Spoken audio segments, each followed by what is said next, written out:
नमस्कार, फाइटर समाचार में आपका स्वागत है। पेश है आज 25 जुलाई शाम 4 बजे राजस्थान की खास खबरें।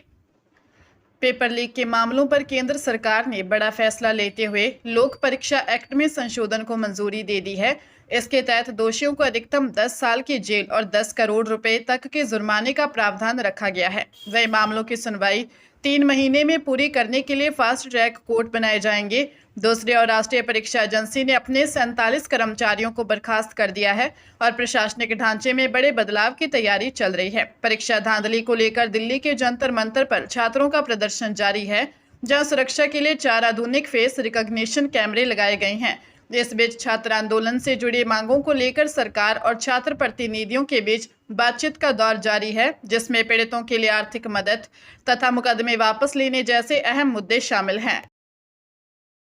मुख्य न्यायाधीश सूर्यकांत ने 20 जुलाई को दिल्ली के प्रदर्शनकारी छात्रों पर हुई पुलिस कार्रवाई के खिलाफ सुनवाई से इनकार करने वाली खबरों का खंडन किया है। उन्होंने मीडिया रिपोर्टिंग को गैर जिम्मेदाराना बताते हुए स्पष्ट किया कि अदालत में कोई रिट याचिका दायर नहीं की गई थी, केवल एक पत्र मिला था। साथ ही सीजीआई ने पत्रकार हर्षिता ग्रोवर की याचिका पर सुनवाई करते हुए निर्देश दिया कि बिना पूर्व अनुमति के अदालती कार्रवाई की कोई ऑडियो या वीडियो रिकॉर्डिंग न की जाए। वही पेपर लीक मामले की सुनवाई के दौरान शीर्ष अदालत ने कड़ा रुख अपनाते हुए कहा कि व्यवस्था को इस तरह नहीं चलने दिया जा सकता। बेंच ने सरकार से ऑनलाइन परीक्षा सुरक्षा की तैयारियों को लेकर सवाल किया, जिस पर सॉलिसिटर जनरल तुषार मेहता ने कहा कि सरकार सुधार के लिए 10 कदम आगे बढ़कर काम कर रही है और कुछ समय देने की मांग की। अदालत मामले पर अगली सुनवाई 3 अगस्त को करेगी।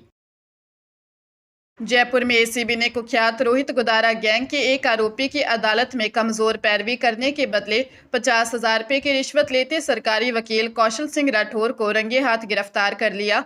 निमका थाना एसीजीएम कोर्ट में पदस्थ सहायक निदेशक कौशल ने इसके लिए कुल 3,25,000 रुपए घूस मांगी थी। सीकर से पीछा कर रही एसीबी टीम ने आरोपी को जयपुर जंक्शन पर उस वक्त दबोचा जब वह पीड़ित को अपनी कार से जयपुर छोड़ने के बहाने रिश्वत की रकम वसूल रहा था। पीड़ित का बेटा गैंग से जुड़ा हुआ है और उस पर संगठित अपराध की धाराओं में मामला दर्ज है। उल्लेखनीय है कि रोहित गुदारा गैंग सीकर के राजू ठेहट, जयपुर के सुखदेव सिंह गुगामेड़ी और कुचामन के रमेश रुलानिया हत्याकांड में शामिल रही है। सरकार ने इस गैंग कल्चर पर नकेल कसने के लिए एंटी गैंगस्टर टास्क फोर्स का गठन कर रखा है।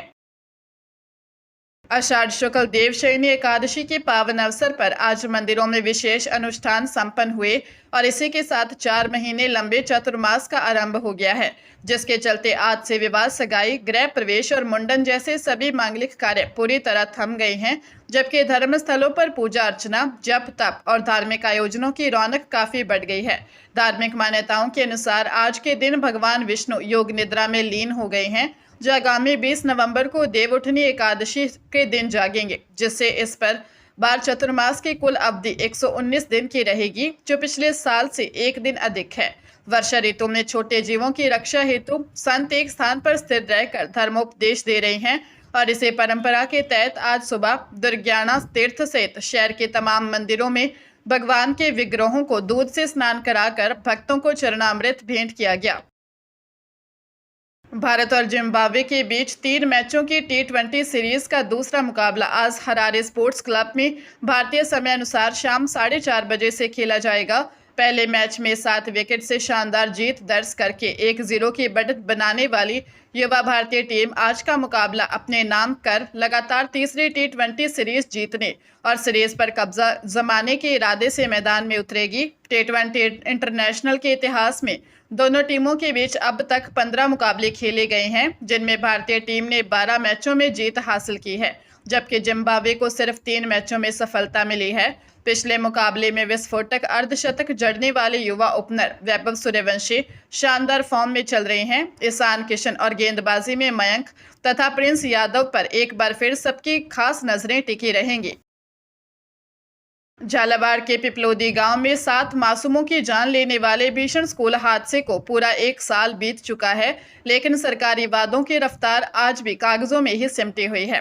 हादसे के महज 3 दिनों के भीतर नए स्कूल भवन की स्वीकृति का ढिंडोरा पीटने वाली सरकार अब तक निर्णय के लिए 1 रुपया भी जारी करना भूल गई है। बड़ी बड़ी घोषणाएं करने वाले हुक्मरानों के लिए शायद 7 बच्चों की दर्दनाक मौत सिर्फ एक तत्कालिक खबर भर थी, जिसकी संवेदनशीलता बजट की फाइल टेबल तक पहुंचते पहुंचते ही खत्म हो गई। आज भी गांव के बच्चे नए और सुरक्षित भवन के इंतजार में वहीं खड़े हैं, जहां साल भर पहले प्रशासनिक नाकामी ने हंसती खेलती जिंदगियां निगल ली थी। कागजी आश्वासनों और राजनीतिक हमदर्दी के बीच पिपलौदी का अधूरा स्कूल भवन बयां कर रहा है कि नौनिहालों की सुरक्षा और शिक्षा आज भी तंत्र की प्राथमिकताओं में सबसे निचले पायदान पर ही मौजूद हैं। ईरान के समुद्री क्षेत्र में एलपीजी टैंकर दिशा पर हमला हुआ, जिसमें सवार सभी 28 भारतीय नाविक पूरी तरह सुरक्षित हैं और तेहरान स्थित भारतीय दूतावास लगातार अधिकारियों से संपर्क में बना हुआ है। क्षेत्र में बढ़ते तनाव को देखते हुए भारत ने शिपिंग कंपनियों को भारतीय नाविकों को हॉर्मुज से गुजरने वाले जहाजों पर तैनात करने से बचने की सलाह दी है तथा विदेश मंत्री एस जयशंकर ने नागरिक जहाजों पर हमलों को अनुचित बताया है। दूसरी ओर अमेरिका ने ईरान से सैन्य ठिकानों पर हमला जारी रखे हैं और ईरान ने अमेरिका के नए युद्ध विराम प्रस्ताव को खारिज कर दिया है। इसके साथ ही एक रिपोर्ट में खुलासा हुआ है कि जंग की शुरुआत में पाकिस्तान ने ईरान और सऊदी अरब के बीच गोपनीय समझौता कराया था, जिसके बाद सऊदी अरब पर होने वाले मिसाइल हमले रुक गए थे। हिमाचल प्रदेश में मानसून के कहर के बीच लाहौल स्पीति और चंबा जिले की सीमा पर पांगी उदयपुर मार्ग पर कड्डू नाला के पास पहाड़ी से हुए भारी भूस्खलन और बड़ी बड़ी चट्टानें गिरने से एक टाटा सूमो गाड़ी हादसे का शिकार हो गई। हादसे में 6 महीने के मासूम बच्चे समेत 13 लोगों की मौके पर ही मौत हो गई। जिला प्रशासन, पुलिस, बीआरओ और आपदा प्रबंधन की टीमों ने दुर्गम क्षेत्र में चुनौतीपूर्ण राहत एवं बचाव अभियान चलाकर सभी शवों को बाहर निकाला। DDDMA चेयरपर्सन किरण भड़ाना ने घटनास्थल का जायजा लिया और मृतकों में चंबा की पांगी घाटी तथा लाहौल के निवासी शामिल हैं। भीषण हादसे के बाद पूरे इलाके में गहरा शोक छा गया है। जोधपुर महानगर सीबीआई कोर्ट ने जालोर के औद्योगिक क्षेत्र उप डाकघर में करोड़ों रुपए के गबन के मामलों में मुख्य आरोपी और पूर्व पोस्टल एजेंट रमेश कुमार गहलोत को 7 साल के कठोर कारावास तथा 13 लाख रुपए जुर्माने की सजा सुनाई है। पीठासीन अधिकारी भूपेंद्र कुमार सनाडे की अदालत ने 443 खातों से जुड़े 3 अलग अलग मामलों में यह फैसला सुनाया है। मामले के दूसरे मुख्य आरोपी तत्कालीन उप डाकपाल गणपत सिंह की सुनवाई के दौरान मृत्यु हो चुकी है।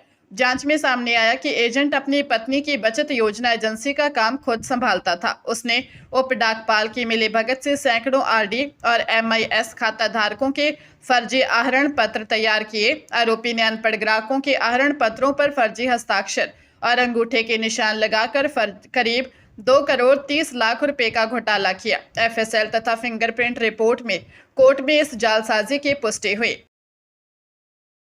अमेरिकी राष्ट्रपति डोनाल्ड ट्रंप ने सेक्शन 301 के तहत 60 व्यापारिक साझेदारों पर नए टैरिफ की घोषणा की है, जिसके तहत भारत समेत 17 देशों से आयात होने वाले सामानों पर 10% शुल्क लगाया गया है, जो 24 जुलाई से लागू हो गया है। इस घोषणा का वैश्विक शेयर बाजारों पर व्यापक असर देखने को मिला और एशियाई बाजारों में भारी गिरावट दर्ज की गई, जहां जापान के निक्केई और दक्षिण कोरिया के कॉस्पी इंडेक्स तेजी से फिसले। भारतीय बाजार में भी कमजोरी के संकेत मिले और निफ्टी में गिरावट के साथ सेंसेक्स और निफ्टी लाल निशान के कारोबार करते दिखे। इसके अलावा अमेरिका ईरान संघर्ष, हॉर्मुज जल डमरू मध्य में व्यवधान और कच्चे तेल की कीमतों के $100 प्रति बैरल के स्तर तक पहुंचने से वैश्विक अर्थव्यवस्था और निवेशकों की भावना पर अतिरिक्त दबाव पड़ा है। हिसार की सेशन कोर्ट ने हत्या के मामले में ऋषिनगर निवासी दोषी संजय को उम्र कैद की सजा सुनाते हुए 1 लाख रुपए जुर्माना लगाया है, क्योंकि जून 2022 में उसने रंजिश के चलते टैक्सी चालक अश्विनी को गंभीर घायल कर दिया था, जिसके अस्पताल में इलाज के दौरान मौत हो गई थी। मामले में सिटी थाना पुलिस ने हत्या की धारा के तहत कार्रवाई करते हुए आरोपी को गिरफ्तार कर अदालत में चालान पेश किया था। सरकारी अधिवक्ता सुनील पारूथी के तर्कों और पुख्ता सबूतों के आधार पर सेशन जज अलका मलिक की अदालत ने आरोपी को भारतीय दंड संहिता की धारा 302 के तहत दोषी करार देते हुए यह कड़ा फैसला सुनाया।